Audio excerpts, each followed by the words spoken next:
Bones and the skeletal system. So the skeletal system comprises of bones and cartilages. Here I am only giving general features regarding bones, classification of bones, and certain anatomical terminologies related to bone. So detailed description of each bone will be dealt in another chapter.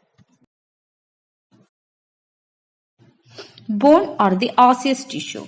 How do you define bone? A bone is a hard, dense connective tissue which comprises most of the adult skeleton.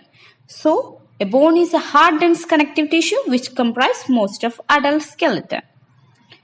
Here are some of the features of a bone. So, it supports structure of the body. It protects major internal organs. So the other feature of bone is it protects major internal organs. For example, rib protects the heart, skull protects the brain, etc. Another function of bone is it stores minerals and fats.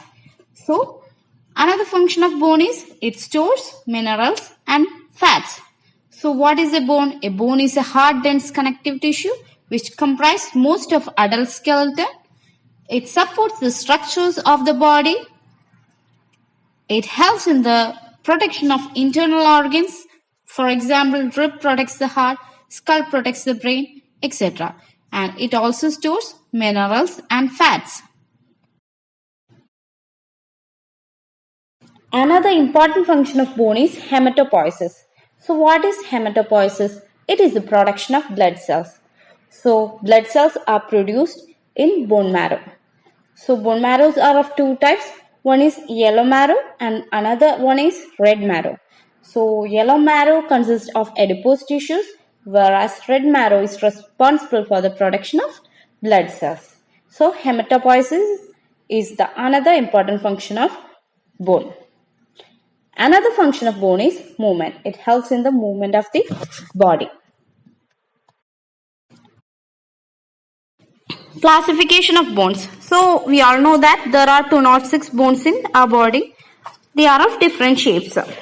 So based on shape, they have been classified into 5 types, that is long bone, short bone, flat bone, irregular bone and sesamoid bone. Now we will discuss about long bone. So what are the features of long bone? They are cylindrical shape. Their length is greater than their width and they function as a lever.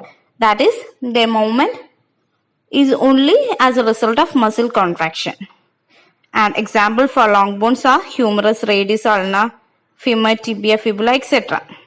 So long bones are cylindrical in shape and their length is always greater than width and they move as a result of muscle contraction. And examples are humerus, radius, femur, tibia, etc. So next one is short bone. So what are the feature of short bone? They have cube shape, that is they have equal width, length, thickness, etc. And example for short bones are carpals, tarsals, etc. And the function of short bones are they help in stability, support, etc. But their motion is only limited. That is, for example, carpals, tarsals, their motions are all limited only. Next one is flat bone. They are thin and often curved. And their point of attachment are muscles and they also protect internal organs. So flat bones, they are thin and often curved and their point of attachment of muscles and they protect internal organs. Example for flat bones are cranial bones, scapula, sternum, etc. Next one is irregular bone. So they have no characterized shape and they do not fit any other classification. Example for irregular bone is vertebra, facial bones, etc. So irregular bones, they have no characterized shape and they do not fit any other classification. And next one is sesamoid bone. As the name indicates, they have sesame seed shape. They are small and round as the name suggests. So they are seen within the tendons. That is, what is a tendon? It is a sheath of tissue that connect bones to muscles. For example, is patella. So patella is a sesamoid bone. So they are small and round. They have sesame seed shape and they are seen within the tendons. Example is patella.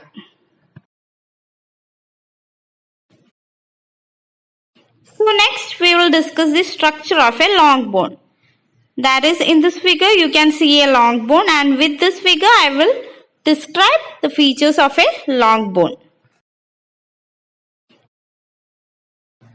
So with the help of a diagram we will discuss the structure of a long bone. So a long bone has two major parts, that is diaphysis and epiphysis. So diaphysis is the tubular shaft that extends from proximal to distal end of a bone. So a diaphysis is the tubular shaft that extends from proximal to distal end of a bone. Next is the hollow region of the bone, that is medullary cavity. That is hollow region present in the tubular shaft of the bone is called the medullary cavity, which is composed of yellow bone marrow. And the wall of diaphysis consists of dense, hard, compact bone. So the wall of diaphysis consists of dense, hard, compact bone. Next is the epiphysis. In the figure you can see the two epiphyses, that is proximal and distal epiphysis. So the wider section of the bone is called the epiphysis. It is composed of spongy bones which is filled with bone marrow. And the metaphysis is the junction between epiphysis and the diaphysis. Now we will discuss the epiphyseal lining. So what is the epiphyseal line? The narrow area that contains the epiphyseal plate is covered with a layer of hyaline cartilage in a growing bone. And at the age of 18 to 21 years, this cartilage is replaced by bony tissue and the epiphyseal plate is replaced by epiphyseal line. So the narrow area that contains the epiphyseal plate contains a layer of hyaline cartilage, and when you reach the age of 18 to 21 years, the hyaline cartilage is replaced by bone tissue and the epiphyseal plate is replaced by epiphyseal line. So in this bone you can only see the epiphyseal line. Next we will discuss the endosteum and the periosteum. So what is endosteum? Delicate membranous lining of the medullary cavity is called as endosteum. So endosteum is the delicate membranous lining of the medullary cavity. So it helps in the growth, repair and remodeling. That is, it helps in the growth, repair and the remodeling of the bone. Next, the periosteum. What is periosteum? It is the outer surface of the bone which is covered with a fibrous membrane. And it comprises of blood vessels, nerves, lymphatic vessels that nourishes the compact bone. And the tendons, ligaments, etc. attach the bone at this region.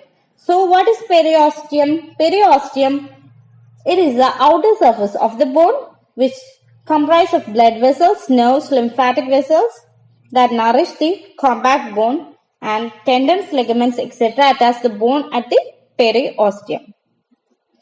And this periosteum cover the entire outer surface except at the epiphysis. We have already discussed the epiphysis, and this periosteum covers the entire outer surface of the bone except at the epiphysis.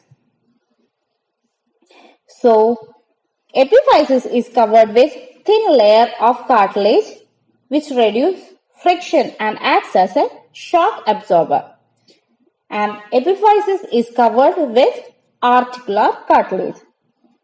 So epiphysis meets other bones to form the joints. So epiphysis is not covered with the periosteum. It is covered with a articular cartilage and it meets other bones to form joints. So